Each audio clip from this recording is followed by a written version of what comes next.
Yaffe lwakutasenyuka twali basajja baali baagala endongo nga ngoma bukonyi bannange twakola endongo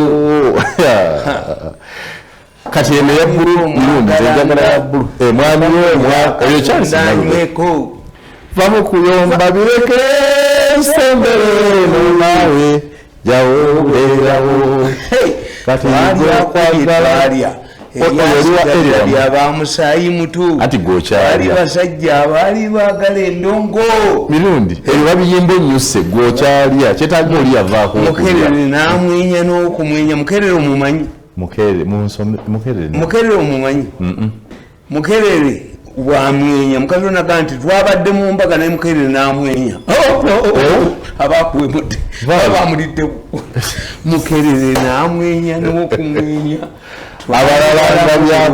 amusajja gamba twali balamu bulungi kubanga emulaga eddagala lyaliyo kati gyeririba libba teririyo tebabba litaliyo afe tugenda kutereeza njagala enkofiira eri ya bbulu erinze yenkolera tugenda kutereeza eggwanga temufaayo eggwanga tugenda ditereeza ogiraba eno omusinguzi tulina omusinguzi eno gyaba nze nyambala essuuti okusinziira kuki ku ssuuti zange toga nti ndi wamu nyambala kunyirira tulina figa zaffe katonda yatuwa figa Mirundi yawasa omukazi omulungi ne bazaala omusajja omulenzi omulungi omutayi n'amagezi myaka 7 n'emyaka 7 tulina myaka ng'okyali mboko twali balamu bulungi kubanga emulaga eddagala lyaliyo twali basajja abaali baagala endongo wamala muleete omulabe Mirundi n'azuukiraga nalekawo omwana naye mwabafa ne muggwamirundi bamuyita mu ggulu bagamba Mirundi bakuyita ku nsi oli gwe nabalekerayo abatawanja Mirundi bamuyita abaga nti apaana oli gwe nalekayo Mirundi mwami Sali Museveni atandise okuluma muganda wange omukulu wange eyatusikira is a diplomat naye unyo kwanga mwava mu munyammo era tukikkiriza nti Sali omulungi n'omubi my brother is a diplomat. I'm not a diplomat. That man is a diplomat. Era tusobola kukkiriza nti tuzalibwa nnyaffe omu ne taata waffe omu. How does he manage you? He knows me. Man. But you also fear him. I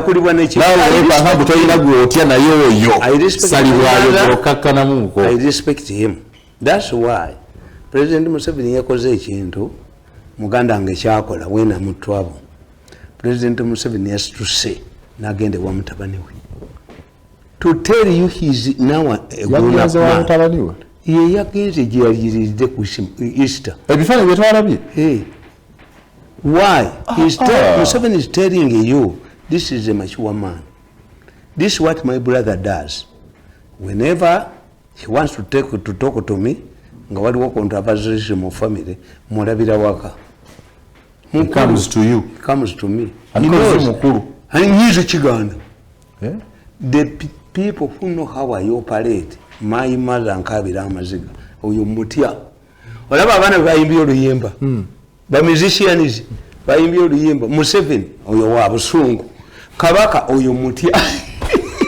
Nindi abantu basingo abagezi mu Uganda ba boda ba taxi na bayimbi. For to jam paraso. You are not intelligent. Society afetekiza ba society ya Uganda etekera abagezi aba. Babiri. A medical doctor. I told my son, one of the 4 medical doctors I have. Namugamba John Muganti omanyinti mu Uganda society the primitive etegera gwe. My son, ayine myaka nga 25. Is a medical doctor. I have 4. Bobango yakala okuzaala abaana abagezi. Wasa abakazi bangi. Kuba buli mukazi avuganya ne munne ba namuweereza namuweereza. You know what the bulindi huyo nange mulesi. Kati nze ba medical doctors bana baloya bana oyanga nti bano ba doctor abana buli omunyina buli omunyina wuwe Oni aweereza nuli. Nono naweereza munne ba ne bayingizawo looya. Yagenze kasozi nono n'agenda. Naye gwe olina akakazi aka. Yes. Kyobalaba okuva ku independence. Abalokole baayagala okusala ente. Era bwe twagendera Ankasita abasiraamu babagamba nti okusala ente muteekemu mu constitution. Beni n'abagamba n'ensolo okusala ebisolo tubiteeke mu constitution obulombo bwombo bwayisobola obujjamu. Naye omanyi lwaki abasiraamu be basala ente? Ne bw'okiriita mu tteeka nti buli omu asale. Omusiraamu alina abakazi aba bana ate okulya mu busiraamu kalombolombo kaabwe agula kiro z'ennyama sunna okulya sunna kakati gwalina akakazi akamu ogula kiro osale ente akakazi kamu kakati nze buli mwaweereza munne ba nafunye dokita ngenda kasozi nemuwerekera n'omulala naye ba naweereza munne naye nafuna dokita naleeta looya ba era nemuwerekera nze ngenda kumala emyaka aga nga mperekera baana buli mwaka emakerera empeerezaayo eri nakati gyali agenda okufuluma kuba abakazi bali aba naye singa nazaala basatu maama wange yazaala abaana 11 nze ndi mwana wa 9. If my mother was practicing family planning, would you see me? No, you don't. But a better person to be. Kusanga ngo yigiza family planning ewange bomba yimbwa mutwe kubanga mama ngezaala abaana 11. So ne batabani babenkalejinga ko kuzaala ennyo. Really? Anti ka mulembe gwe tuliko mwe kyemutamanyi kiri bwekiti. Ngo bwotazaala baganda babaafu ne bazaala bagenda kujjawo. Kati nze mu family yange temuli aleetamu mwana kuba nina abaana 8 n'embuto ezi kakati ewange oleetayo ki kubanga nze neetisse yajjula kakati gwe zaala aba family ya Africa. An extended family means that this is an insurance, it's National Security Fund gye babba.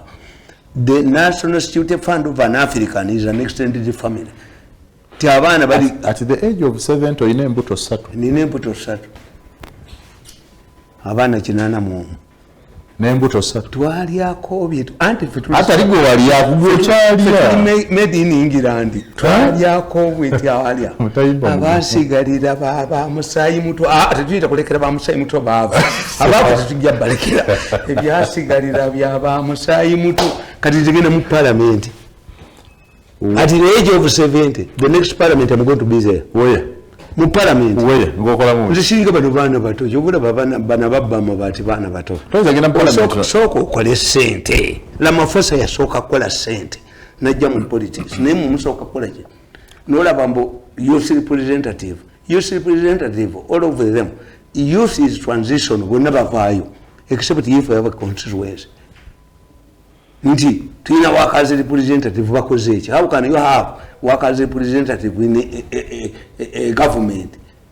Tony Blair had to reform the Labour Party ajema ba workers ate nali mwina ba workers twalyako bye twalya ebyasigalira ba musayi muto twali basajja bali bagali ngoloza basobola okufuna yakaluwadde akamu kubwemu I'm very popular man.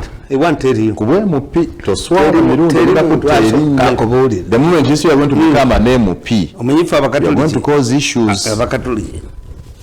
Otambula ne sapuleyo. Muhoozi yesapule ono Muhoozi. Ekintu kyoyagala okukimaketinga beera nakyo. Ne bw'oba ogende omusiraamu n'ojjamu sapule toli mu katoliki. Oyagala otuuke nayo. Aba Museveni kankubulire. Akajoola ka UPC katuka ku kyalo. Egali za UPC hero zatuka. Museveni yalina ekyo ku kyalo. Hero nzimanyi. Museveni yalina ekyo ku kyalo. Oyo bamulimba. T-shirt batambala bazze ku function olugenda ne bazijjamu. Ku mulembe gwa Obote n'okera olutwa. Abamagye bayambalanga empale 2. Waliwo olunaku lumu abantu bagenda baga nti bayingidde okera olutwa yagwa wansi. Yagwa mu ntebe. Eri mu president's office abantu ne badduka emisinde bayingidde okera olutwa yagwa wansi. Agenda okulaba nga abaserikale baba akazinga nabo badduse. Ngengo akazinga wekali badduse. Abandi mutatu. Yabasiba. Bano be babajjayo mugende mubuuze okera olyemu. Okay, ask you okera olyemu.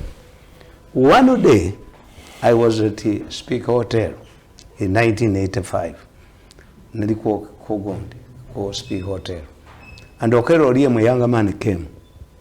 I didn't know what I was looking for. Nimutuni Okero Oliem Mutabani Wokero. Not do you. But in the same hotel, there was Okero Rutwa. Okero Lala. Olaro Tum. Okero Lala. Okero Olara. Hey. Olaro Okero. Naye yayi them speak. Fabagaga fit waberanga museberanga ko mwavu. Bano bebanja vuwaziza. Kati Okero Lala. Ngendo mulaba suit ya milioni 10. Ndi bebanja vuwaziza. Ngendo mulaba nga ina bamala yaba. Ani. Okero Lala. Baziliyo. Musajja mukuru obwana bumutudde ku bukozi. Okero Lala. Manyaba noza nabagala nnyo abakazi n'amini yabeeranga n'abakazi basatu ku kitanda kimu mu sipiiki. Banyumya bunywa si bituufu. Ngenda okulaba nga gundi azze Okero Lala nga obuwala bumuweeweeta. Ssaabasajja Kabaka baasonda Abaganda emmotoka miliyoni aga basitwale wawava munno bamugulire emmotoka nga talina kamotoka, talina mmotoka n'emu. Omutaka akuliyo ekika ky'ekinyomo Profesa gwayambadde bwe yatuuka awo ng'agenda okutuuka ewava munno n'abaga nti bazzukulu bange nguddemu ekidumusi katoyireti kali luddawo yabula ne miliyoni ago. Tugenda okumunoonya ne Kabaka nga tumunoonya gwayambadde twamusanga Makerere obwana obuwala bumutuddeko bwazibbye dda twawonyawo miliyoni ezi. The first vehicle, the Baganda raised money, 20 million, to buy a Kabaka vehicle. But that Mutaka stole the money. Kakati mbandi yao, mumbuzi, Okero Oliem. Mbandi yao, Okero Oliem does not remember me. Bazi Okero, yampe mitwale eja $1. Amwirake man. Wewe mtoto wa gazeti ya Chikatuliki mitwale 5 mu bisere Mirundi. Do you know what 50 abai MF baitanga bati International Federation of Journalists bampa dole mitwala aka to transform uja into a trade union. Nimba gamba we cannot transform uja into a trade union. Tuli etteka likugamba yino kupande banna mawuli 10 okola trade union mu Uganda. Nimba gamuzize. Muzungu naje wange kumachana ngani. Younger man. I'm going to retire. Namwako dole emitwalo 10. Namwako jerimu emitwalo 10. Emitwalo 3 nagazina mu ndongo nabayitanga ne banyi. Am I touching money for the first time? Omusajja omu yagenda nangamba nali je miliyoni ezange 10. Ningenda uje miliyoni ezange 10. But you are not smiling. Yes, I'm not smiling because this is not the first 100 million to land into my hands.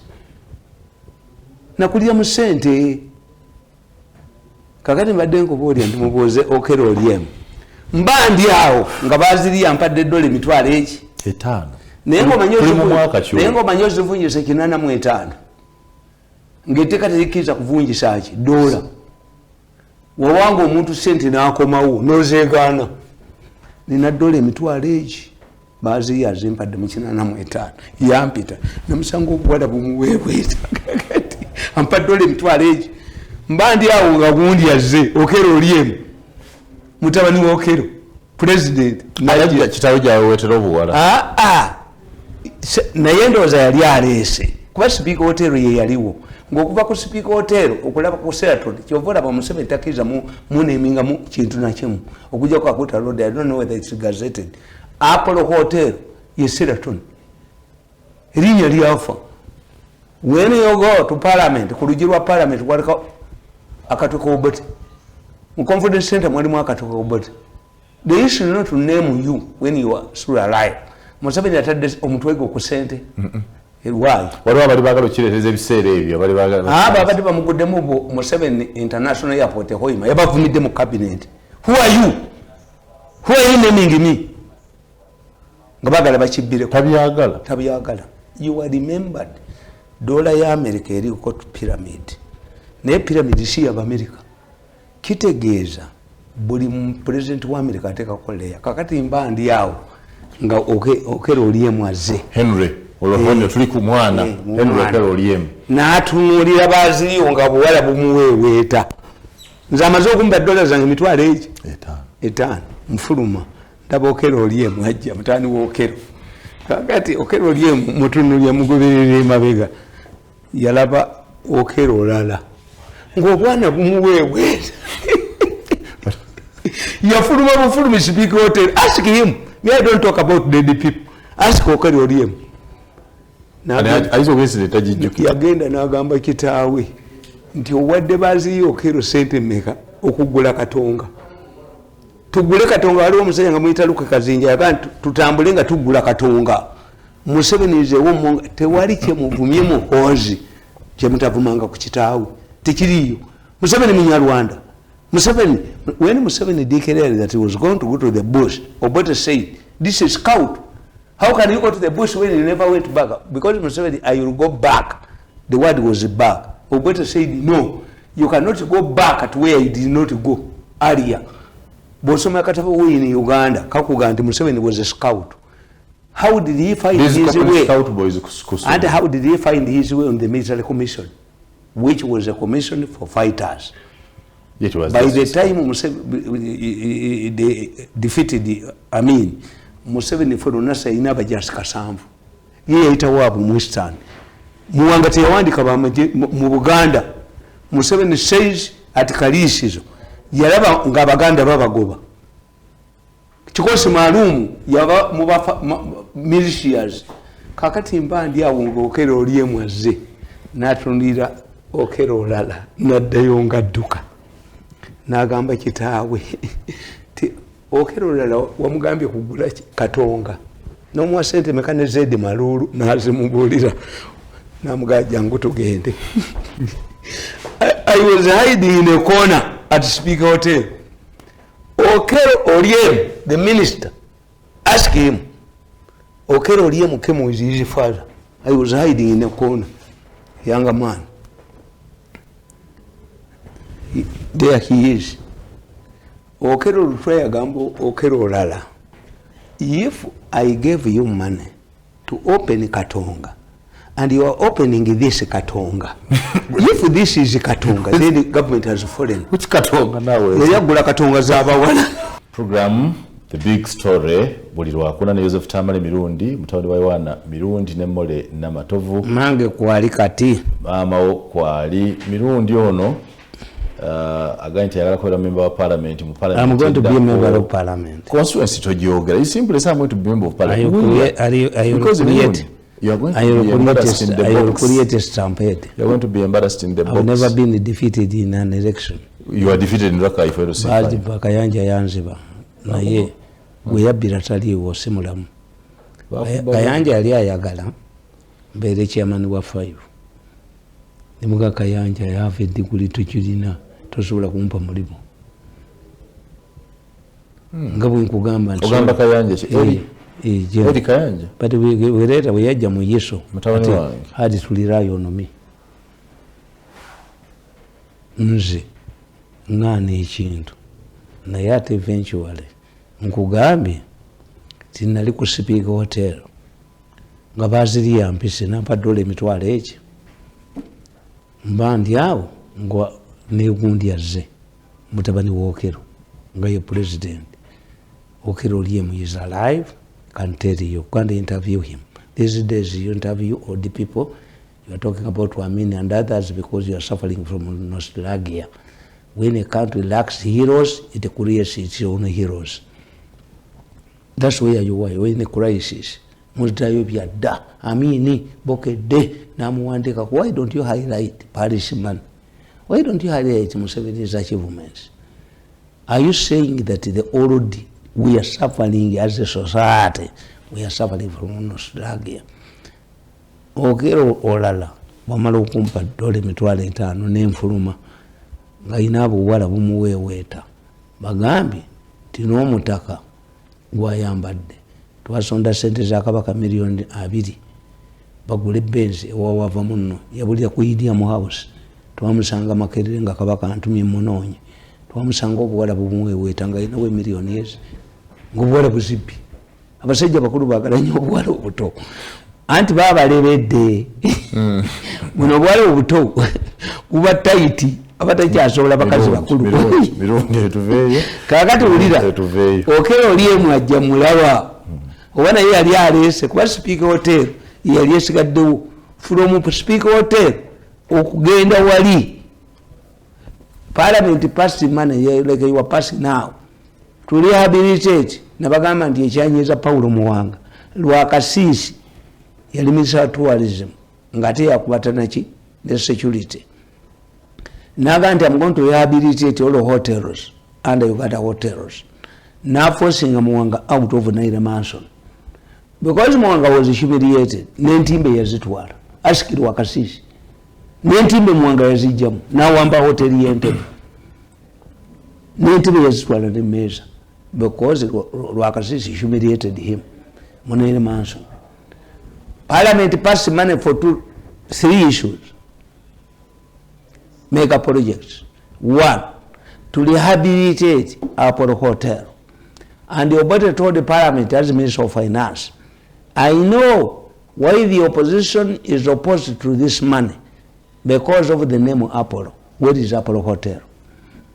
Apollo Hotel is a Sheraton.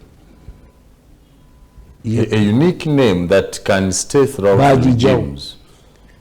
Naira Mansion is Serena. But yanga mubantu until Rwakasisi humiliated Paulo Muwanga namufulumyamu Muwanga n'entebe yazitwala. What do you mean by kutta mbantu? Naira Mansion limanyiranga bwe bakwata bakutwale kukuttirayo nga kiri official. Era Kayiira yali akoze olukwe ng'ataddewo tanka ekimotoka ky'amafuta bakikube kibwatuka ekyo kye Naira Mansion nga ne Muwanga mwali. This plot was revealed by Robert Sebunya. Sebunya is still alive. Robert Sebunya yali minisita w'emmengo ebyobulamu. Oyo yakwata essimu bino ebisimu bali Gindi Mutundu. David, do you think you can go away with it? You look outside. Ne bakwata omusajja nga bamuyitaani. Ani akubirani? Sebunya akubirani. Sebunya yali minisita. Bajjeko Lule ne Robert Sebunya ne Serumaga. Kakati bati Kayiira ategese olukwe aleese ekimotoka ky'amafuta kyabikire ku Naira Mansion battiremu Muwanga. Kati ngoba nti hello David show you. Anti oyita ojoko Robert Sebunya yakubira oyita ojoko yaleka banne mu meeting.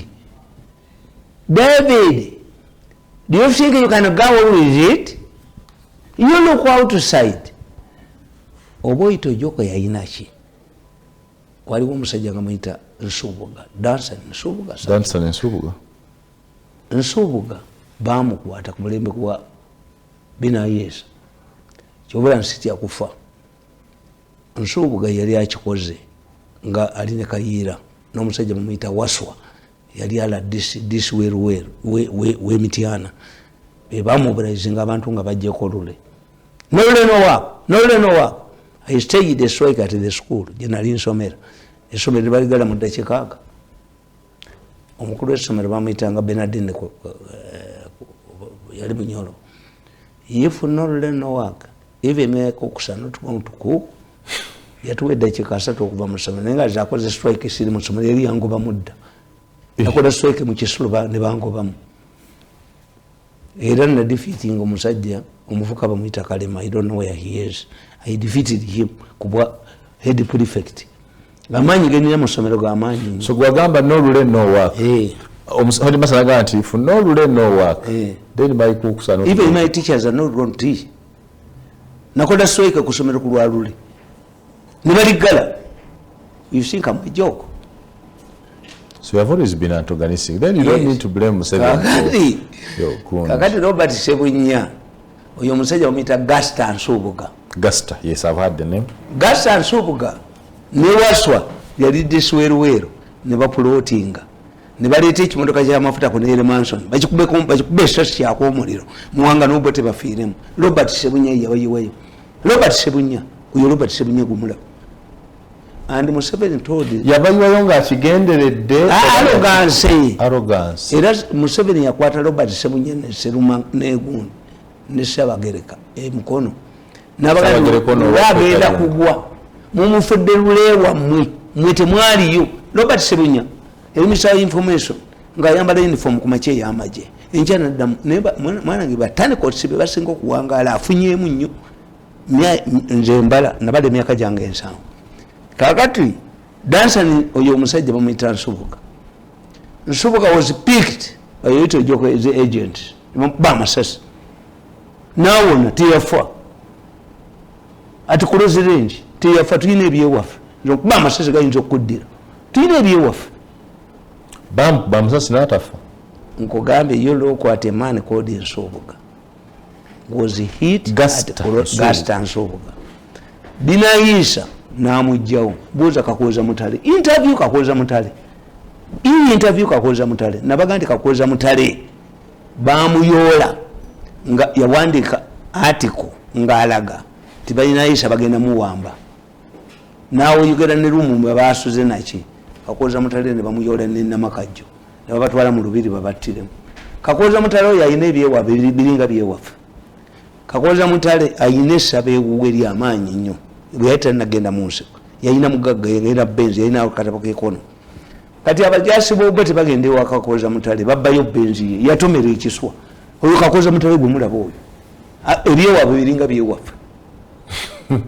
Mumubuuze interview him nti Mirundi yakugambye bwe bajja mu 8 mu 7 okubba benzi yebuwo tebagitomeza ekiswa bajja okubba benzi ya Kakoza Mutale ne babbirawo n'embuzi n'endiga ng'endiga yenna nnyini kiggwa ye Kakoza Mutale nadduka. Kakoza Mutale yateekawo training y'abakadas ng'eri Wakiso Katirima nga tagimanyi n'alumba ne bakuba nga bayita bayeekera Katirima yo asike Katirima Kakoza Mutale yafa bafiirawo nga 10 Kakoza Mutale nga yadduse eddali ga kkoni ffe bitubuulira okujjako nga gw'obyonoonye ebyewaffe birina amanyi g'otalabangako mbyesiga okusinga ekintu kyonna era nafiiriddwa mannyinaze bamuyita tulina Masiko abadde akola mu eso tulina Masiko nagenze ewuwe abalokole tebasabira bantu emirambo tegigebaga olusente kyaki naganya okugendayo sijja kulaba besaagala kulabako nja kuvuga emmotoka yange ngendi gye baziise mwannyinaze tulina Masiko is known to my mother abadde akwata abalokole nga nsabira asiiba ne mama wange nzisikabangako nga baganda bange bafudde but I shed tears for tulina Masiko oyo omwana bamuyita tumukyala tulina Masiko naye she did not introduce me to her family kakati nkugamba oyo Nsubuga bamukuba amasasi ne balowooza afudde tiyafa ne bamutwala emulago mu ddwaliro abasajja ne bambalanga badokita ne bamukuba amasasi ku kulozire yagaana okufa. I'm telling you. Asike Kakoza Buringi Kakoza Mutale here. He knows that story as I've told you. Tigendo lete okero liem. Bwata chinyonyola. Mirundi is telling me lie. I'm telling lies. I didn't see okero liem ngazokula okulaba nalitatatawe. I was there. They shoot somebody at close range. Yes, twice. They are far. Era ne bamujja wano ne bamutwala Nairobi. Ati close range bayambalanga badokita b'emulago ne bamukuba amasasi bamukuba amasasi ne baga nti alemedde nze ogankubaneka kuddira except when African gods are very fair okujja kunga nze kenyumu nze ndi mu nsobi tuguyita muteego nkutti abaana nigutta ne gutambula abaganda tutya nnyo omuteego bwe gutuuka nga bana abanjooze ebintu bisula mu masaŋŋanzira. We don't see each other, we cannot breathe the same air, we cannot meet in the same ground. Put my man on my account. Kujja konga tobiyinira nze bajja wange ne baŋŋamba motoka yange bagibbye ne nkugamba nze kasitoola etannatti n'omupiira omukadde motoka wange kwata naye mala kukebera mu ebyewammwe byobikolako oba wabiwa abalokole ne babyokya bw'oba wabiwa abalokole ne babyokya nze sikukolera n'emmotoka zonna nzikwata teri gwe babbyeko motoka najja wange ne natti oba omupiira ne sigikwata ate nze emmotoka zange ozimanyi steering za red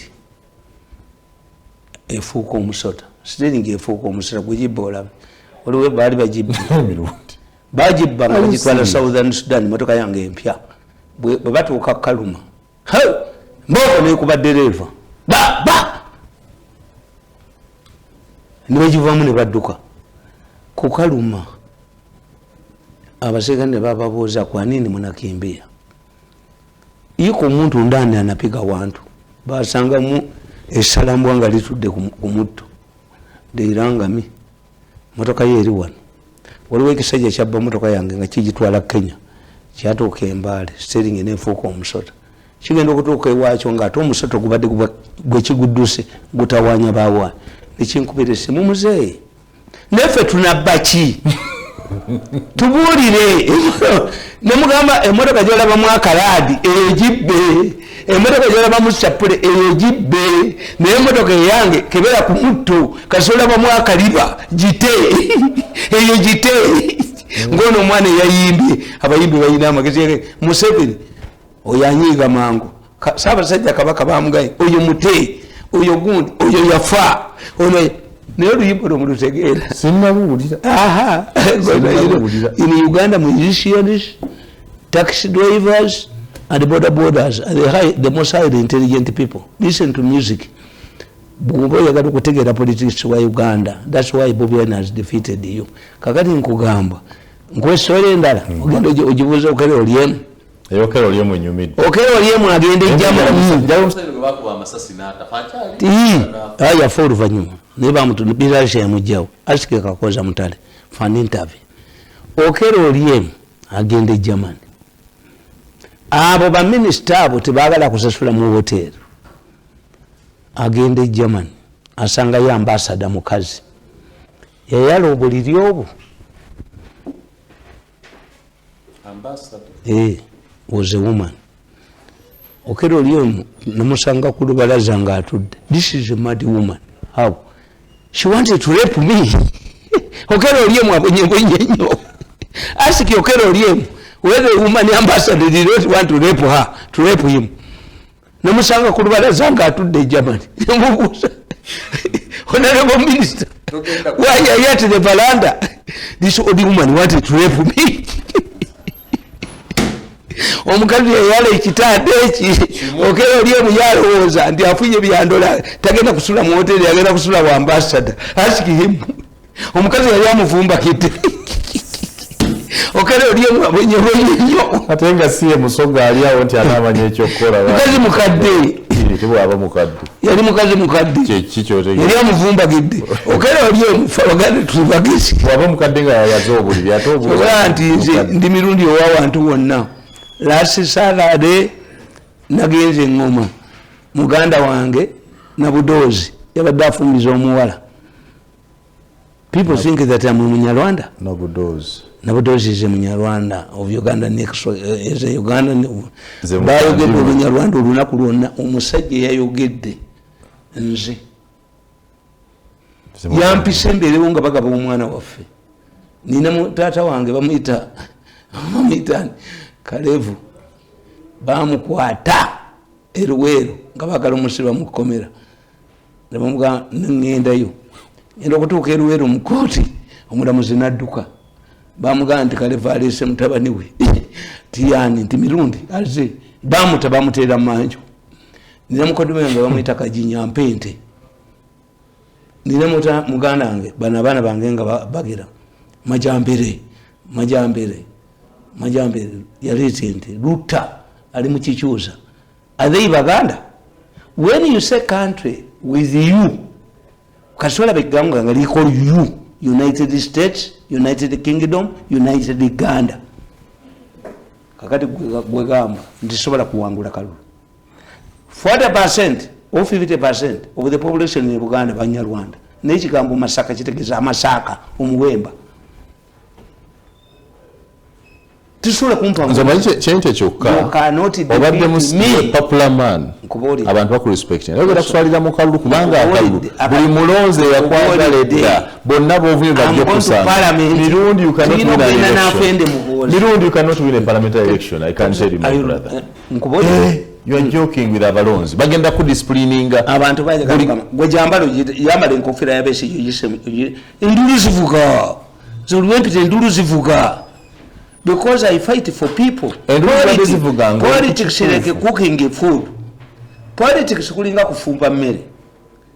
Bana babbi be bali politics are easy. You have to struggle to get to become a politician. Has Muhoozi allowed you to stand for parliament? Because you know now you are under someone. You are under someone.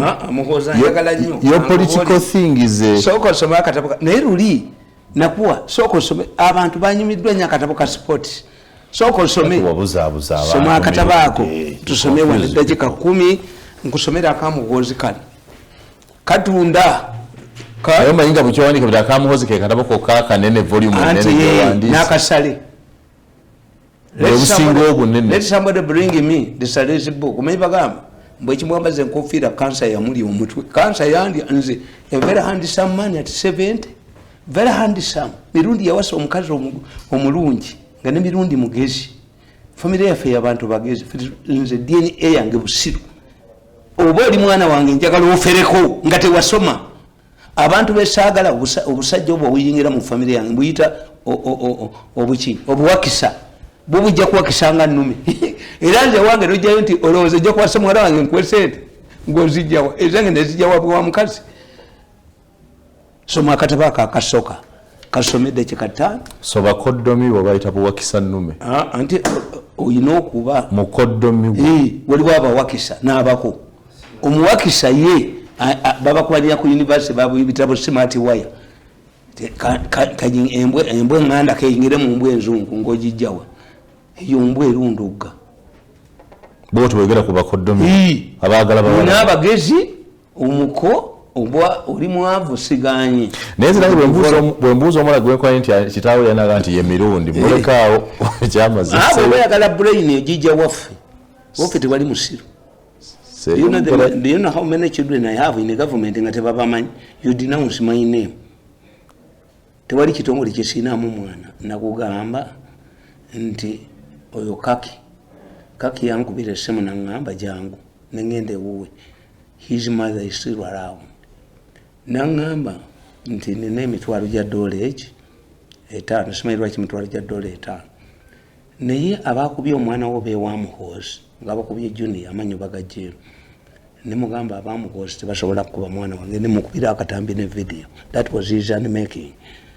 Naddayo n'ababuulira kakati kaki lwali lwakuna ankubira essimu ku Friday kituufu abakubye omwana wo sibe wa Muhoozi naye bampadde dola emitwalo 10 jangu ogikime nagenda Gomba ebyoki to trace this man yakuba omwana wange njolewo ettaka mu punishing singa omwana wange teyamusonyiwa anti bo bamanyi ti daddy singa yamuleeta nanga nti musonyi yinza okutta family yamwe yonna nenjimalawo bwe baali bampa obuyinza obukuuma family bampa ne kakofini akatono nzita nina obuyinza obutta n'obulamya according to obuyinza obwampeebwa nga bampa ebintu ebyewaffe ninamu kakofini akatono bwogambye Shirai ono mwenyina zaafudde gonde tulina maseko kakofini bakajjiwa yagamba maama wange n'amugamba nti kyaki yegireke tugisabire mutemugigendamu era afudde takoze assignment says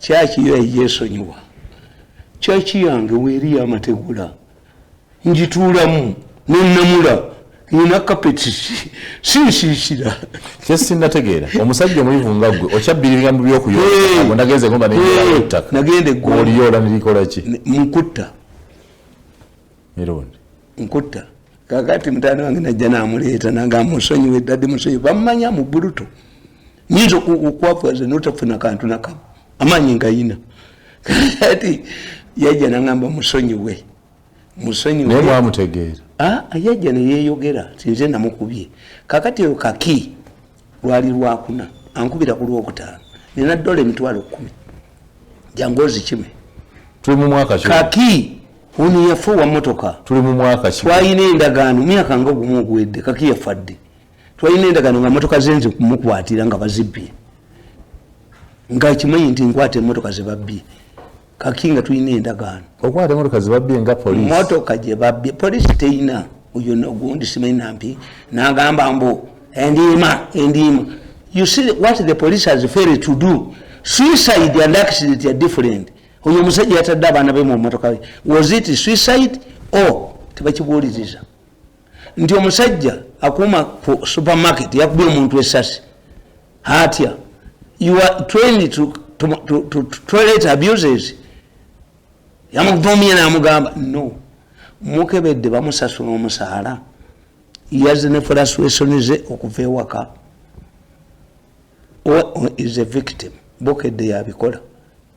Two, let me tell you, nabagamba nti oyo Kakooza eyali joginga ngadduka we bamutira nze motoka njivaamu n'entambuza ebigere awo olabawo waliwo ebitaala ng'ebi kamera nga nnya awo very dangerous kubanga to get eriyo gundi oyina okubanga kamera zonna ozitadde mwangeemu. Lwaki bamutira awo? Lwaki babagamba ababukedde tekakooza omusajja yazze essimu mu mulambo n'akubira mukazi we? How did he know? How did this woman know? Tino essimu yani nkuyoola.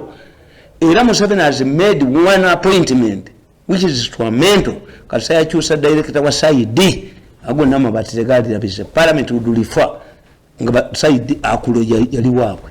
Have you seen parliament referring to Saidi? Ona abakwata muzukulu wa Kabaleeka magambo tasaaga Museveni yamuja kuzima nsinamula basimu manyo muwandika kwizi magambo kakati nze kwizi magambo every day nze bintu bamwe nambi tegeera kwizi magambo bane odirotya omukazi n'omusajja ne batomera leero train bagitomera oba bavuddewa ekyo aba psychology Muhoozi yalina kitukolera otutrainingira fire brigade atrainingira side eri ku modernity nti togamba bugambi nti omusajja ono mwali badde hot spots za Uganda zimanyiddwa ndikutamada kitegeeza ki omponye ng'ogenda ndikutokomawo is a hot spot eri buki waliwo omusamba waliwo omuzimu yalabye eki. Why don't you put there a sign post ekaba omusaayi? You are entering bamuda gundi nga tebayiga ennyinzi yayo. You identify ono nampima musiru. Identify hot spots technically muzikole. Nti eri ekona Katiro. How can you say that ekona Katiro? Waliwo nako olumu emmotoka lwezatumira ku lw'e Masaka nezange neziteeka awaka. Kamunye zange nnya neziteeka awaka ezazikola ku mbw akaana bakazise yewatali waabwe kekabatta no. Lwera wa mayiro 9 omusajja ono yasiibye mu mwenge n'avuga emmotoka kakati tekyusa jiya mu Lwera mayiro 9 yebaka obutire bumanyiddwa mu bikajjo bya metta bino ebimotoka ebitika ebikajjo bya metta tebibeerako gundi reflector bitambula kiro ekyo nekitakutegeeza waliwo omusambwa because when an African fails to get a scientific explanation agenda kuki kumisambwa nti awo egindi Rwengo wafiirawo abantu. Look what there as a technical man. Ku lw'e Masaka waliwo ewazanya bwewati. There is a river wansi yejjawo ettaka oluguudo ne lwe. That would require an engineer okola oluguudo nga oluguudo oluli waggulu kubanga eno swamp area. There is a river there. When you look at the history, Katonga gwali mugga nga gulaga Mombasa. Katonga gwali mugga nga guyiwa ku Indian Ocean. But because of down warping by Lake Victoria, Katonga yatandika kugenda wa. Down warping. Abayinza tebabayambye. They are not educated. They are money makers. We can address all of these issues in 6 months. Muhoozi can address these issues in 6 months. I'm telling you. Let's have a short break. Yes. As you prepare Muhoozi to address the issues of down. Era olunaku lwa leero lwe tuli mu kujaguza amazaalibwa ga Ssaabasajja Kabaka ag'omulundi ogw'enkaaga tuzayoza Abaganda bonna gye muli n'abantu bonna abagenda Ssaabasajja ebirungi timwebale nnyo mwebalire ddala emikolo gigenda mu maaso ate ku lw'Essande ffenna tukeera mu misinde gya Kabaka tujja kuba mu kudduka abakazi bonna batalina basajja kubaayo olunaku lw'enkya ku Kasambya Catholic Ground MK movement bagenda okutongoza MK chapter mu Buganda awo ku Kasambya Catholic Ground ab'Emubende ab'Emityana ebitundu ebiranyawo byonna lunaku lw'enkya Buganda kwetongoza MK chapter Buganda chapter era ng'omukulu Frank Gashumba ono nno omwogezi wa Buganda alabika n'ebyo tannabina ate mbeera nabo omwogezi wa Buganda ate mbeera nabo oba wagira oti Muhoozi yategeera regional spokesperson nze bye mbibeeramu kati abo abazunga bwe bati nga pendulum enkya ne babawa ssente enkya ne bakuma. Can I sit with these people? Muhoozi trusts me and I work alone. Then omulimu kabagamba bagumpe kwa kati nze ndi mukola omulimu gwo nze ntegeeza bana ebyo mbimanyi nti you saw titali informed. No, nze njogera ne Muhoozi abo sobola babeeramu ani Muhoozi knows it abo sobola babeeramu kunaapira sibeera n'abantu bajinga abazunga. Politics is about numbers. You're not adding numbers to Muhoozi because you're not adding numbers. How?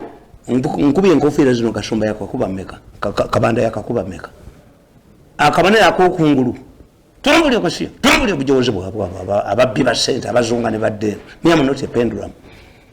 Let me tell you, there is no money at the weekend a group of Kenyans were hosted here to make him who was a comedian. Bachimanyi Kasumba achimanyi katika oyo kagundi achimanyi kabanda ne baleeta wano Kamala emani kodi Kamala chencha emani kodi ya Catholic Ground mu Buganda chapter tobe oyinza kunda bayo nze nkola nabo ne bagudde bazeno babbalamu tibale mu ngono gwawadde omuli mutagusobola omuli mugunziriza bagukuwe bagumpe you're supposed to speak. Let me tell you, somebody said we want to give him money to relocate to his village. Go and later. Let Muhoozi come into the 31. Does he follow your program? I'm an independent man. I know what I do. I think telling him to come in 2031 is to advise him like a good advisor. Let his father complete 5 years. Ubunia kubantu ne bubanyalako. Akati nje nkubulya ne gamba. Don't divert me. Kali gotobe tasambire ka femesi ya fetu. Abo beula babo. Banankumbi. Abo banankumbi Catholic Ground. Abanda ulobulizi. Tosobola kunda bayo. Tosobola kunda bayo. Muhoozi afana. Banankumbi. Tomorrow. Let me tell you Catholic Ground. Nankumbi does not know. The police cannot tell a suicide mission and an accident. Let him nampima. A suicide mission would mean that somebody has deliberately to kill himself. Do you know? Nti amini yagoba bakazi be bonna. Naga nti bamuyina ko Uganda. One of his wives yagenda ewa dokita Mbalo Mukasa. Natandika kumwebakako. Abasajja tebatya.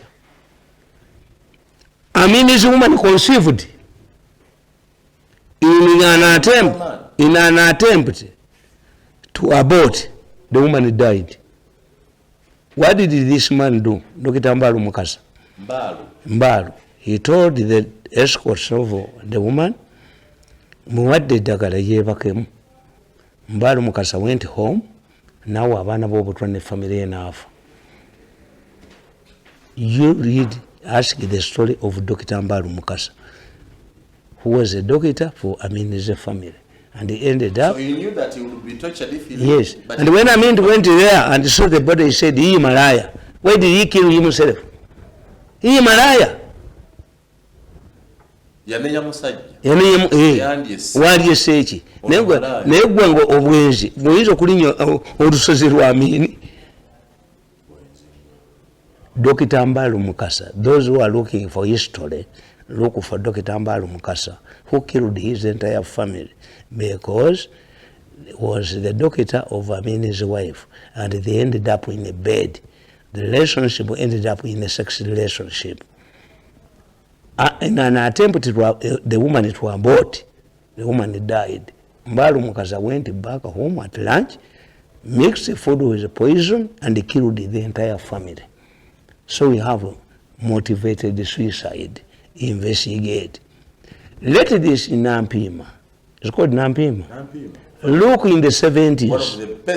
When Amin bwe yagamba nti abayindi abawadde ennaku 9 baali balowooza asaaga. Oyo musaazi gwe babbulamu emidaali. Musaazi yage gundi. Onani?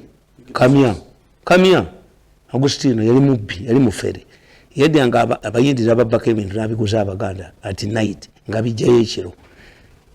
So Agustino Kamya went ku mini butter.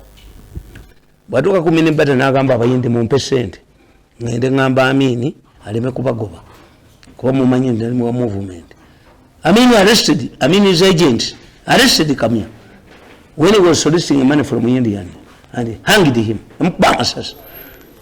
Yamubamasasi Agustino Kamya yamutta kubba ssente bano bamuwa omudaali kulumino naye Amini bwe yali agenda okuba abayindi ng'ennaku ziweddeyo yaleeta metta ne madivaani ng'abatadde ku mpingo mwanda we mu Pajamu mu Conference Center. Abayindi bwe baategeera nti olaba bakama baabwe ekyo tukiyita Machiavellian theory. When you want to intimidate a tribe or a nationality or oleeta ono oba teyakuba olubiri misanattu teyamukubanga agenze kuyiga ate balina kwekwasa muleete waliwo bajja okugira kabangali abala badduke. This Machiavellian you used to fear once. Kakati Amini bwaleeta madivaani ne metta n'abaleeta mu Conference Center. What happened? Abayindi batandika okuvuga emmotoka ne beesulamu when falls down. Suicide. Abayindi bakwata famire zaabwe ne beesulamu ekiyira nampimba takimanyi. You can have a suicidal accident. You can have a nature accident, but they are not investigated. How can a couple driving in a car knock a train? Brakes bichi nti ono omukazi Diana Benz ye Mercedes Benz yayinanga bw'oba ogenda okutomera baagi zizijja ne zikukavalinga tezajja mu accident but abantu Benz bazizaayo. Do you know with the Mercedes driver owners we knew security had tampered with the akatale tekagwa. No, akatale ka Benz tekagwa, ka Diana tekagwa. Bategeera nti kino kikoleddwa bukolo. Mercedes Benz eyo Diana mwe yali nga bw'oba ogenda okutomera mita 4 baagi zizijja ne zikavalinga tezajja, which means security had tampered with her car. Era akatale tekagwa. Nabagamba in America you read these days even stupid people can download. Toyota yakola emmotoka emitwalo egi mu America nezikola accident bagenda okukizuula nga seringi ekaluba. They will withdraw from the market and they told the owner Toyota went to the American Congress to mention one word. I apologize. He paid $3 million okumuyigiza oluzungu. I apologize. Down the road mwabasiru. You down the road. Made it simple. Yes, technology has made people for stupid people. Chivola mugenda ne gundi ne adding machines zinachi kubanga is making it simple for you. Down the road. One word, I apologize. Yes, he went to Congress, Toyota. Yagenda mu Congress ya America naga nti I apologize. Ekigambo eki ekisula $1 to train him to mention. Omujapani nga yogera atyo oluzungu. Naye emmotoka z'emitwalo 4 40,000 Toyota pieces were withdrawn from the market. Abachina bakola empiso naye empiso yaabwe syringes these ones ne baga zirimu obuzibu were withdrawn millions. Nimwe mubeera bwa muganze ndi mutamiivu naye mutamiivu nga yakola research tetugamba Buganda ogenda n'olowooza n'oga nti mwenye kunajja n'akugamba nti naye maze n'omwami wange emyezi 6 tetubuuzaganya naye olubuto lwange ng'oli lubuto ekiseera ky'akaboozi ekyo mukijjabwa soma wano akatabo kafa akasoka. Mirundi kale njagala kubajjukiza tomufaayo wamwe bya Mirundi mbira binange enkyali alagenda kwerabirako njala genda Kasambia ku Catholic grounds nerabire kubanga oli gondi gashumba yampandira ekibadde kapchorwa njagala genda kula kumanyi ga Muhoozi ngerageranye Muhoozi wamanyi take no kojjange ndabe ddala kyebesiga kyekyo kyebesiga a group player. I normally leave myself. Then the man should have appointed a personal assistant. Maybe you become a spokesperson of Muhoozi alone, not of the movement. Otherwise, if you are then you don't have we invested in Gabadia Saint? You are not in the people who have been eating money elsewhere are now jumping on this. That's why me, I don't. You think Muhoozi does not know that? Doesn't he know that? Muhoozi agambi. They cannot be the solution now. You not see me there. I'm a player. Facilitate me. I don't see Mirundi. Now I want to advise him. Does not know his job. Give the job to somebody else. This man cannot speak for you. He cannot campaign. Togenda kuralo campaign. There is a ndisikyaddamu kubeera wansi wa muntu sokolera mu group mbamanyi kati abo sente baziridde edda gwogende wotuulewo ogende ku radio yaabwe ku TV yaabwe yabakalise yanga sente baziridde edda. I want my personal facility. But you accepted the job and he does it. I talk to him. Seke ya Uganda seke ya Muhoozi they will never see me in rally ngali nabo mukama wo mu abatambula pendulums political pendulums nganange mbeera nabo mukama wo mu Buganda ye Gashumba as a spokesperson bosale Muhoozi yakole ekintu bala mu yakutwala ng'oli bala mutuna naye eyalya sente n'agamba ndi nkugobye ku radio yange wetondere gundi lwabwoko ntuna naye kimukube yondo mutwe. But do you know me? Do you know me? Do you know the man called Mirundi? Mutani wa Iwana Mirundi. I don't follow bandwagon. I don't work in a group. Seke member. You don't belong to Seke. You are below Seke. Nkugambye ebibyo nzisikola nabo. I'm more powerful than the media in Uganda. I'm more powerful than those people. Nkola muntu ogwo facility ekyo sirikiddamu. Ogenda n'enjogera ne balya n'enjogera abalala ne bakolera neyo njogera ne bala mu yamba ku radio ye sebo n'etondererwa bwogo ndi ntula ne bala mu nyondo mutwe kalisa mu nyondo mutwe I'm a pig. I have no reverse gear. Me, but do you know the man called Mirundi? Wamaje no Muhoozi we are here you speak to one person. The person you pick does not know the job. Please bring the job this side. Omulimu ngututti atoko gwa Museveni nagulekawo. Mulimu gwa Muhoozi ngututti tokusobola. You cannot build us a media and communication program. Anti nze nkubulidde sibera mu you don't attend meetings. Sibera mu group yabo atoba Kalugire n'ekiwanuka bampita mu meeting n'engano gigendamu Kalugire bamuwa omusango yena alya sente ezange naziremesa kiwanuka bampa ekizimbe kyange nakiremesa bwenyondo mutu situlika wano bagenda ne bagamba mbu bayise ba advisors ekyankwanza I did not attend. Bali bazemu bakikola mu Christmas when they think everybody wants money.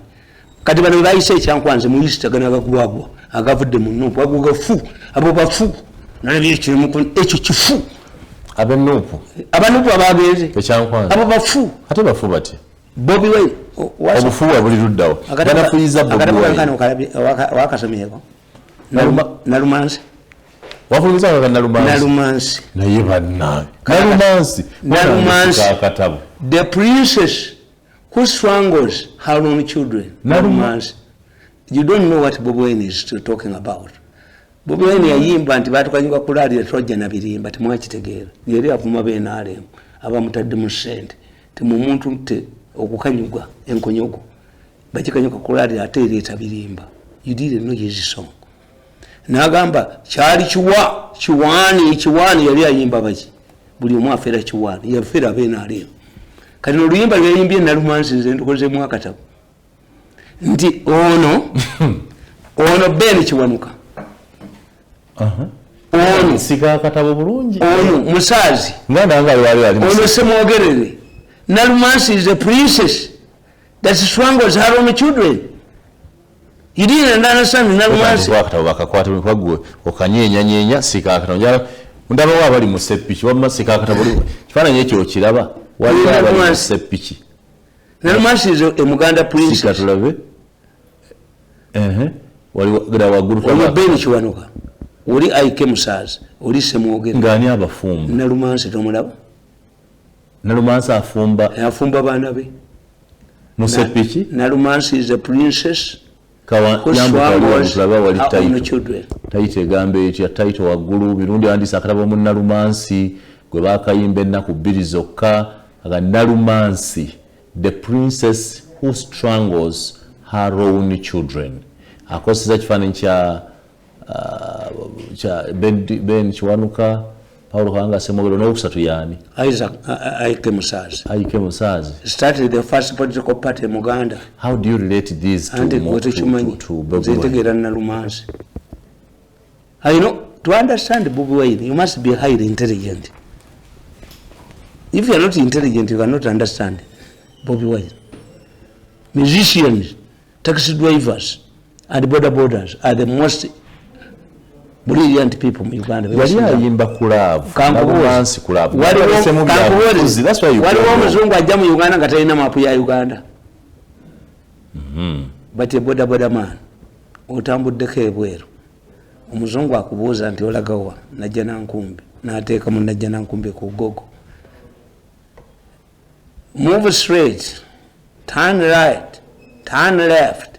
Naye wa boda akubuuza muti wali mapu ya Uganda agina muti ate tayaza gwatwala ate bamalaya bwe batuukayo abaana boda temubamanyi malaya agamba bisala nange byansaze bwe oyagala okwesa ne badda ku boda waggulu koza omubbi ate abayine bamukubali ku ngulu boda ne bagitwala baba byansaze owa boda mugezi nnyo owa takisi mugezi nnyo mu Uganda. Ogenda kuleta Bobi Wine obuzibu kubanga oyonoonya oluyimba yayimbye luyimba ng'alutaddemu teyayogera ku kigambo Benediction Kiwanuka Mirundi nedda kino jakusana naye tumale kiri Nalumansi teyayogeddeko ku Benediction Kiwanuka. Nalumansi is a princess who swangles her own children and he is going to be swangled. Nalumansi Bobi Wine ye kyeyalikoze to be independent ekibiina kite. Yes anti nkugambye meeting yasembyeyo gye nalabye ku byuma byange mwabaddemu abanuupu 40 who have been hired and the Kenyans and the nabadde simanyi nti balinayo ne kyebayita global bloggers to make a Muhoozi a comedian. Bagambye balina Kenya. One of the man gave testimony ti Kenya tulinayo comedian yeyitanga Inspector General Police to ridicule the Inspector General Police. I was watching them. I'm not telling lies. Nabalabye. I watched them. Muhoozi is a threat to the East African region. Yes, let me ask you. Burundi is considering withdrawing to SADC. Even Southern Sudan is considering. Has Muhoozi tweeted any hostile information about these countries that are withdrawing? The problem is Ruto invested heavily in Uganda as a faction here, and Uhuru Kenyatta invested heavily here. We battlefield. That's your poverty. Kenya goba amataga mu Rwanda negagoba. Kenya negoba kasoli. Both Uhuru and Ruto have investments. Yes, heavy investments in Uganda. In Uganda, and that's why we are a battlefield. Yefu Muhoozi is pampering the M23 as the Kenyan army attacked the campus of M23. He told you, listen to the field commander. Ngonteka mwabo. Me to share information with the commanders. Nabo ntula nabo. Oyilo gwandange ntula nabo. Mune mukama we yalabye ngawo. Yalabye ngawo sana otule nabo. Muhoozi wanted to give me a patent, a lifeline. Nti twalaba Museveni mugezi. Te Museveni yampa obwa advisor ne sent. Emotoka nze njiteekamu amafuta abasekali nze mbasasulira. But twana outsider. Can you see this? Can anybody of opposition come to me?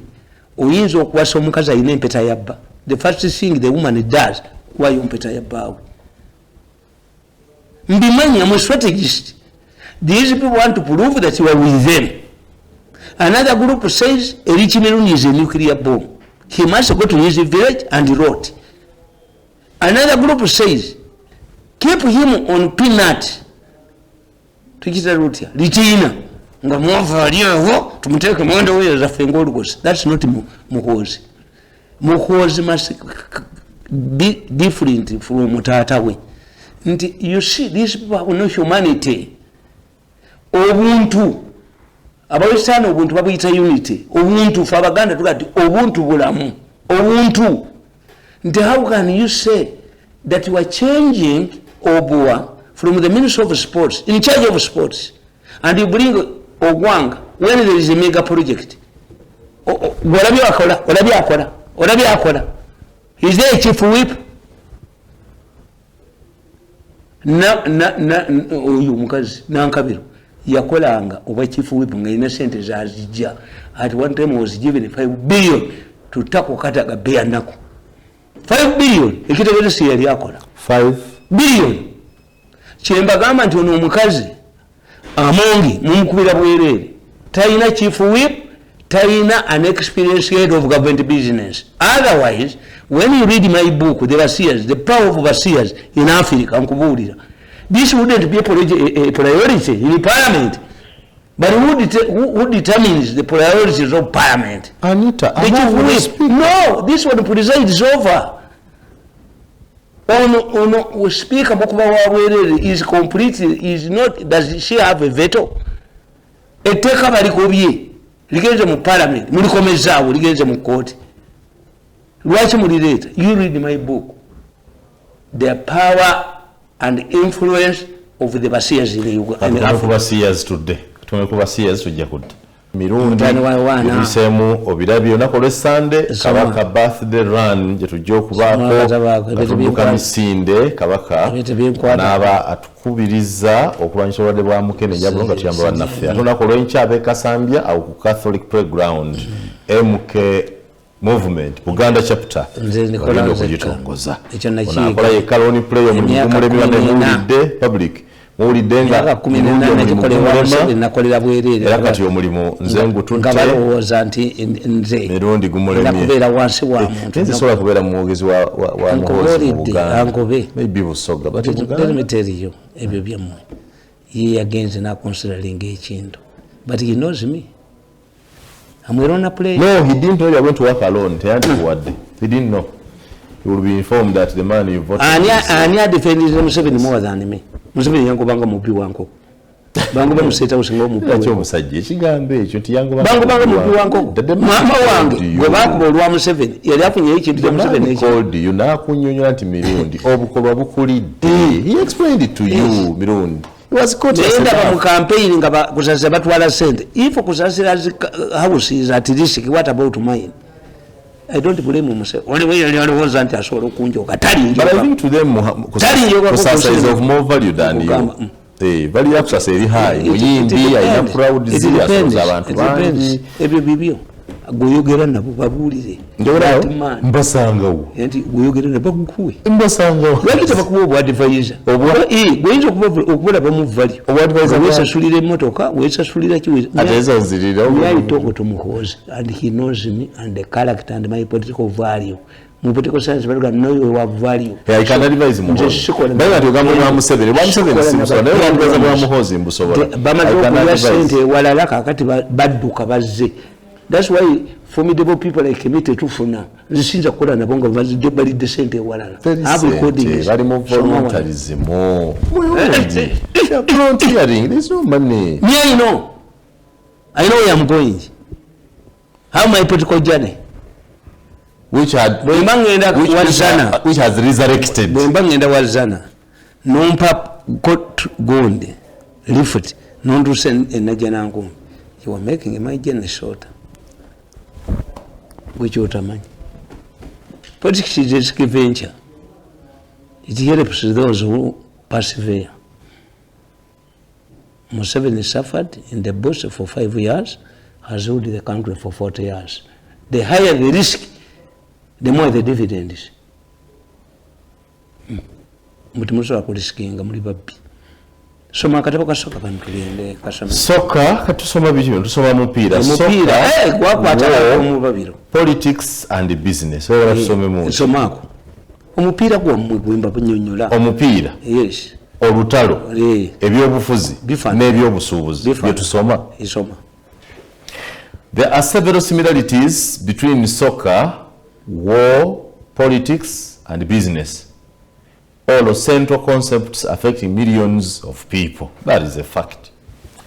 I often use similes to illustrate my points to the ordinary folks. They are very strong communication tools for message delivery, especially to the lowly educated societies. They are words in everyday use. It is in this vein that I often tell my FM program audiences that a loss is unpredictable. If a patient admitted in hospital, before you visit to see him, you will encounter two conflicting situations. We imagine to either find him dead or still alive. We call this the inoculation theory.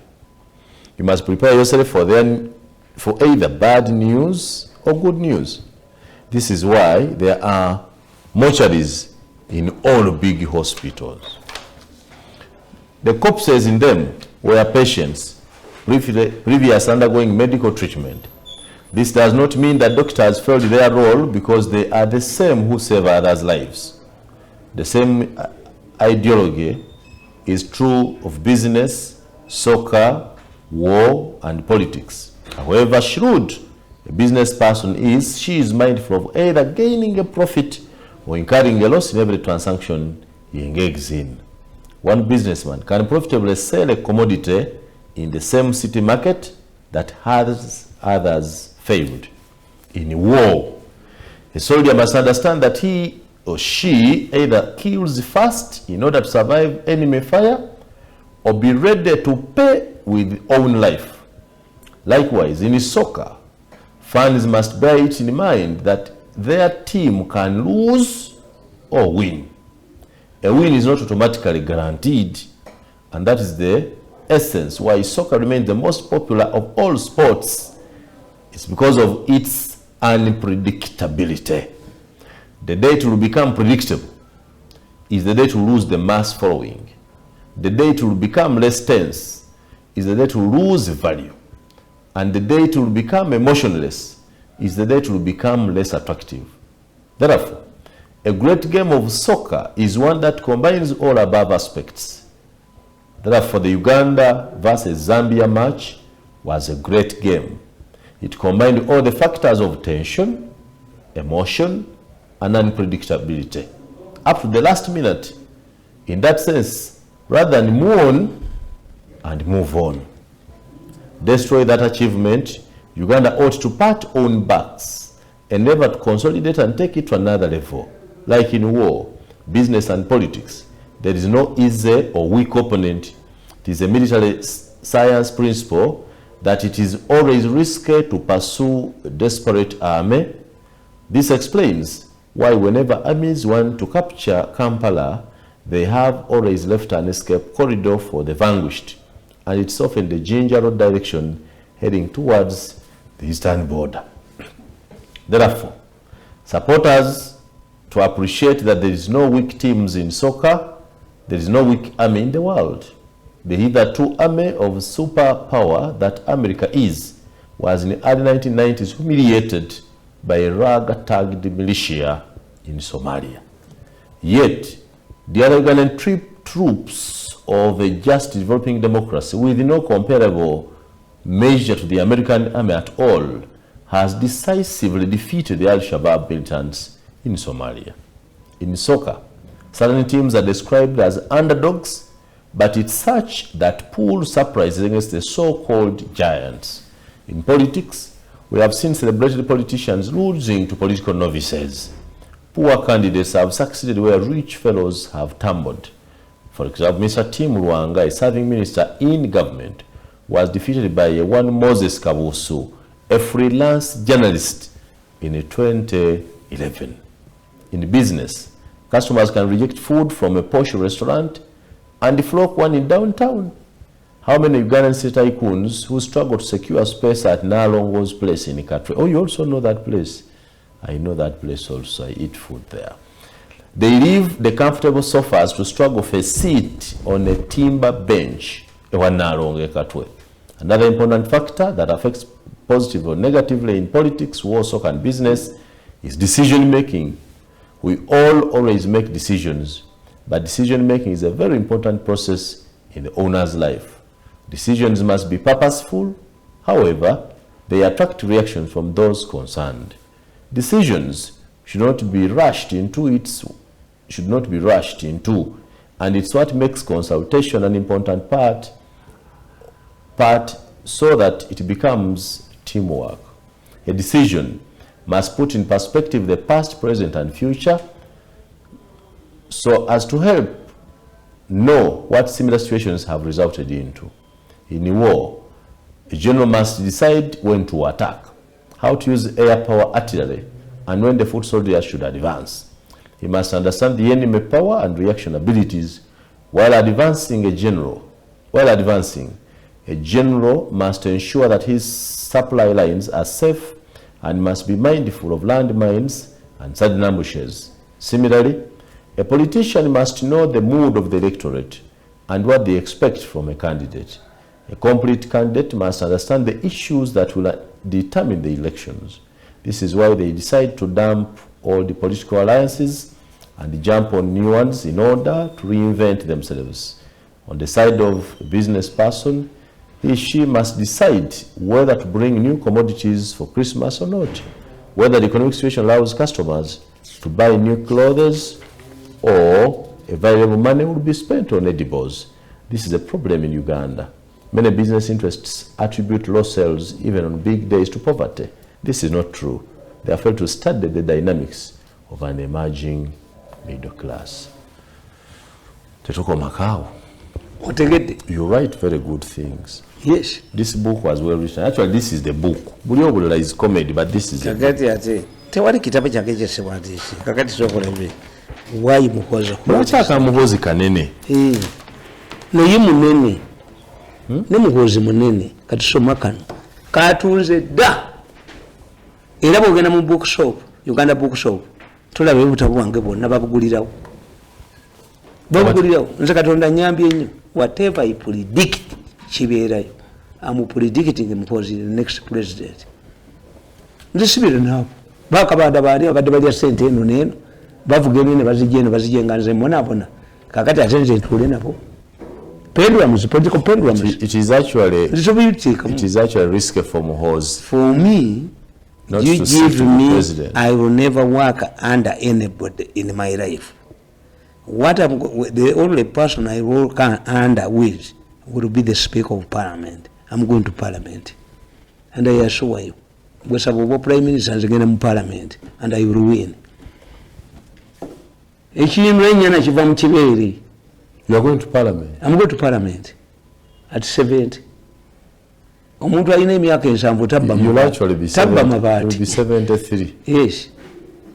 And I have a battle with my mother. My mother says I was born in 64 or 61. Naye antwala mu church okumbatiza in 1964. Nkugambye nti nali nkyuzinze erinnya lyange Blasio. Bwetuuka mu church, father n'ayagala okuntuma George William namukwatira bw'ettaayi nemukuba ku ttaka. Kakati omwana ategeera erinnya lye. Why? Ku kyalo ewaffe kwaliko omusajja kamuyita George Messe. George Messe mutabani we bamuyitanga Sematimba ngali mu Air Force. Yalandinganga helicopter ku kyalo ewaffe. Abedda basomanga mannya father agenda okumbatira erinnya George anteekamu amazzi ne muyoola ba ne mukuba ku ttaka. Father yeekweka mu nsonda nga nze nazzeeyo ddeeka. Mama wange anoonya nga nagenze dda. Father yayita mama wange n'amugamba akalenzi ako kayina ekizibu ku mutwe. Ne bwe nali nsoma P3 omusomesa era nali Maddu Primary School yagamba kitange yakola comment ku report yange ya P3 nti yayita kitange yali mwami wa Gomba nagenda egomba nakwezo nensanga y'omwana bwe twasomanga bala akaddi amanyo kamuweddemu kulya bubi mbeera ya mukyalo abantu abo baga nasoma ne mirundi baga bokaddiye nnyo mbeera nasoma nabo abamu baali bamivule naye omusajja akola lipooti ku lipooti yange ya pisiri nti omwana waayina ekintu kyotamulabamu is a special kid. I see things that people don't see. Me, I look for. I see things that people take a time to see. Ila kugambe ichigamu nochi wakanyanzi siddamu. Somaka tugende. Why Muhoozi holidays? So, gogena mu parliament. I'm going to parliament at 7. What prime minister nangirira wiki eno. Kale. N'abansazeewo. Kale. Why General Muhoozi holds the keys to solve the impasse? Under the prevailing political situation, General Muhoozi Kainerugaba holds the key to solve the current impasse. You need to talk to him, not any other person, because he may decide to maintain his position and stand for president in 2026. In such an event, can Museveni stand with his son? What happens between the two? Because political campaigns involve verbal exchanges. More so, if Museveni stands against his son after 40 years in power, he will be portrayed as a dictator who does not want to leave power. What happens when Muhoozi defeats his father in an election? Will he take his son to court on allegations of election rigging, as has been the practice after presidential elections in Uganda? The argument that Muhoozi should wait for 2030 is also no longer relevant. It is a missed opportunity that should have been advanced by members of the first family. Furthermore, General Muhoozi criticizes the structures of the NRM party, which means that he may form a new party in his bid for presidency. In 1959, Dr. Milton Obote formed the Uganda People's Congress from Uganda National Congress of Ignatius Muhoozi and went on to become the first prime minister of the independent Uganda. Kwame Nkrumah in Ghana used the Progressive Party break away from conservatives to win elections and become the first prime minister. Others can ask, what if Odrek Rabogo also decides to contest for the presidency? I can authoritatively say that Odrek's candidature cannot affect Muhoozi's fortunes. Rabogo is unpopular and he has stepped on many toes both in and outside government. His motivating factor is to protect his massive wealth, most of which is ill-gotten. I want to disassociate from this kind of assertion. It is yours. The assessment is yours. Take it. Okay. The likes of Rabogo base their politics on slave and master relationship where they must be bosses and all others must remain their hunting dogs. I call it Chidoli or stroke mobile toilet politics. He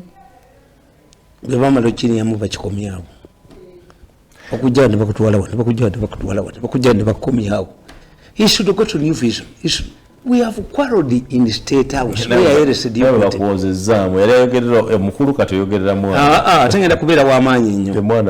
person who spoke for the president for 14 years and you come back, Dr. Mutua Yachirina. Dr. Mutua Mulabe Kenya. Yarimu gets wa Chibachi. Chibachi, the Bakola government, coalition, Nirairo Dinga. What happened? Yakomauna Bogera is now foreign minister. Governor Machankos. Governor. Jiyavudde Dr. Mutua omanyi mwe kibakola obubi munsite mulina bantu bemwegomba. I want to be like a Dr. Mutua. At one that time you spoke from 7, you want to speak from Muhoozi. Yes, at one time government of Southern Sudan yampereza what about police Chine was the vice president in the Bush's government when an immature Bush, the Bush Junior came, Gundi Yamua, Bush Senior Yamua Gundi Chine, Vice President Yamugaiding. If Muhoozi takes power today, all of those things you are talking about, Museveni can guide him. Because the way I look at things, Muhoozi is under the total control of his father. Muhoozi, talinyanga ko mu parliament kukiikirira maje. Muhoozi, talizeeko mu government ndi minister. Muhoozi, takolanga ko lwaboko kujja kukuba kyaligonza ajje ku executive yaki. Kubanga omwana wa Mubaraka yali azze. Secretary General. Museveni has not tuchita mulungereza. Bargaining. okudya ekintu n'okinyigiriza mu kamwa k'omuntu. Museveni takikozeeko, tannatwala mwana we mu pate, tannatwala mwana we mu gavumenti. He only in the army and has never been army commander. The man has emerged on his own. Was a commander land for? Yes, but not army commander. Has all the qualifications of becoming army commander. As Museveni appointed his son army commander. You never know what happened. You never know what happened. He is retiring. I told you. If you send none in a convent retiring, where is she going? He's going to get married. Muhoozi retiring from the army as you demanded. Agenda college. Muhoozi is retiring from the army. Get it from me. He's really going to play music. Alagawa. Jomusisha bwava mu convent. Ye mama tukuonye. Alagawa. Kufumbirwa. When I left the state house, I laughed. Era mukataboka ngenda kakusomera nagandi I will have the last laugh. Kunaka nina lwezo naba proping about Franga to Mwebas. And Museveni wanted me to commit a murder. The people who orchestrated my downfall yali to Mwebas never knew. How can you appoint me somebody under to Mwebas? A man who has suffocated my programs. Nti bala mungobi ku programu ye ya radio. Gwe ongobe ku programu yo nti nkuletedde omusango gwa 10 billion kalisa. You come back. If I created a problem for you for 10 billion, am I coming back to create 20 billion? Ne abantu abayina amagezi mutwe. Do they have logic? Do they have logic? When they look at me, they look at a fool. I'm not a fool. If you're looking for fools, you don't look for them from my home. I want to tell you one thing as a writer. Ojikirize. But what yagala mukira gwa nchima kuko nako totaba mazina. Now you have subjected yourself to the Muhoozi army. You are under Bahare, the national vice chairperson. Bagamba to win in Uganda, you need Balaam, you need Muhoozi, Mwenda and Mirundi, a combination of the three. But this man called Balaam is a money maker. Chovora wamulabye nagenda afukamira kabaka wakafukamira Mirundi emekanonya bivulubye. I cannot deal. Politics is not for money. Balaam even kabaka was going to resort to beach. Yategedde atya chamuguddeko bugwi communication. Omulenzi w'emmengo yamutumyeyo kuba is fighting for his survival. The city bali basinga nakugamba jone nkugamba nti if the relatives of Chesimira don't clear his grave, I'm going to mobilize deep Chesimira. You talk about Chesimira. Tugende tujirime amagombe ga Chesimira gali mu Iganga ayembugazika gazira kunjega jja kutigategerekeka. In fact, Mirundi aliko bati alikwenda kusoloza mwana abawagira ku DP muzimbire Chesimira. Chesimira's grave will follow into tourism and antiquities. What antiquities? The minister what is it that Chesimira did that is so special? Chesimira yalemera mu was a politician. Bamusiba ku detention order ngalwanyisa government eyobot abasoka 10 bakulosinga Chesimira yagana. I don't know where the Chesimira's children are. Lwaki yayina empwitu? I don't know how you can select a person who mudali and you don't give Chesimira. Museveni does not know him. No. Governments abajulizani abalese. Vaticano. Why? Vaticano yategeera matadom nti Nyerere omutuukirivu ne president abeerako omutuukirivu. What does omutuukirivu mean? They are near God. Amanya gano Kaloli Lwanga, Matia Mulumba. Do you know that Matia Mulumba was a Musoga? Matia Mulumba was a Musoga. Matia Mulumba was a Musoga, was a Kabaka's chief in Mitiana, had 3 wives. When he crossed to Christianity, Matia Mulumba divorced the 2 Basoga women and remained with one. Saint Matia Mulumba is a Musoga. Why? The Baganda could not sacrifice their children to Lubiri because the Kabaka could kill at will. What the Baganda did, we used to call it socialization, Chiganda socialization. Umuganda omwami, like my grandfather, yakwatanga omwana atali wa waka captives. That's why Sapolo Kagwe is a Musoga. Sapolo Kagwe is a Musoga was captured by Baganda raiders from Musoga, nationalized. Ntikabaka abaganda baganti wankoko okuwangala ayina okuba n'ebyana bye. Kakati the Baganda, what the Baganda did, we created what we call envuma. Envuma in Buganda means omunyolo enani muganda gwe gwendanga Musoga yobulaba Musoga akugamba nti atasiima muganda na mulogo. Why? Kwa mwivi na mulogo wakati muganda atasiima muganda na mulogo. Kwa mwivi na mulogo. Why? Because when these Baganda leaders went to Busoga babanga bamutumya abantu abokunyagayo omunyago had to take people. Kati Omusoga mwani yamuwange enkoko n'amalojirya n'amutika Omusoga ngata abaganda okuga nti Omusoga ayina emputtu kyava kuki. One, nti Omusoga omusajja bw'omutikka omunyago notikka mukazi w'omutirawo. Basoga respected their wives. Agani kakati abaganda ba leaders bambi bano batumanga Busoga nakuga nti Wakoli was the governor of Buganda in the Busoga. And in fact, when we are talking to the Kenyans, omusajja yabagambi ti mu Uganda muno tulina mu kabaka wa Buganda yabaga nti mumute Abasoga ne batabisobala n'eton. I saw in your meetings. I saw you in that meeting where Kamala Mwangusa and a man came from Nyeri Nabarabie. They have set up a group of Kenyans and a global bloggers to make Muhoozi a comedian. Era Nabarabie nga bagamba omusajja yabagambye yavudde Kenya. Tuyina Kenya tuyina omusajja comedian azannyanga inspector general police. Didn't you say it? Mu meeting Kamala tewabadde wano.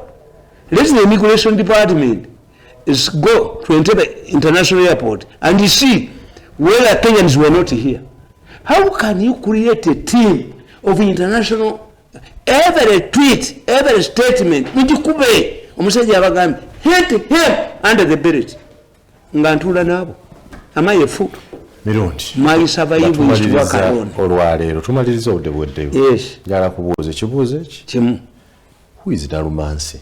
Nalumansi is a princess that strangles her own husband. No, buza. Baganda Bobi Wine yayogera ku Buganda. Be Nalumansi. Abaganda cannot accept a Muganda to be president. Why? It will create a diplomatic row over the two. Two is more powerful. Are becoming more powerful than a king? That's Buganda's equation. Unsolved the equation. Nalumansi you know. Okalaba Nalumansi. Ate mu Uganda okumansa. Mweki kitegeeza okumansa. Spreading something which is useful carelessly kwe kumansa. Nalumansi kiva mu kumansa. So Nalumansi is Buganda. Afumba abaana be. Afumba. Ye Buganda. Buganda tekiriza mwana waayo. Hayi ke musazi bamukuba ne baleeta obuteze bamutuma bwete. Ne bakuba beni kibonoka ne bamwajjawo. Ne bakuba gundi binayisa bamutuma bini ayisa mu mwana wa Ayisa. Bini ayisa. Abaganda bini ayisa. Kakati Bobi Wine yete akitegeere kyekitabe kyemuwandiikidde nti ne Bobi Wine is on the decline. Bobi Wine is looking, is staring in the face of Nalumansi and he has to go. Abantu baba tutte omuganda ayagala nnyo sente. Bw'oyagala okutegeera omuganda yafudde ssuula ennusu. Bw'aba teyimiridde gironda ogwo mulambo. Wetu tumaliza olwaleero nze Simon Muyanga. Baagala nnyo sente.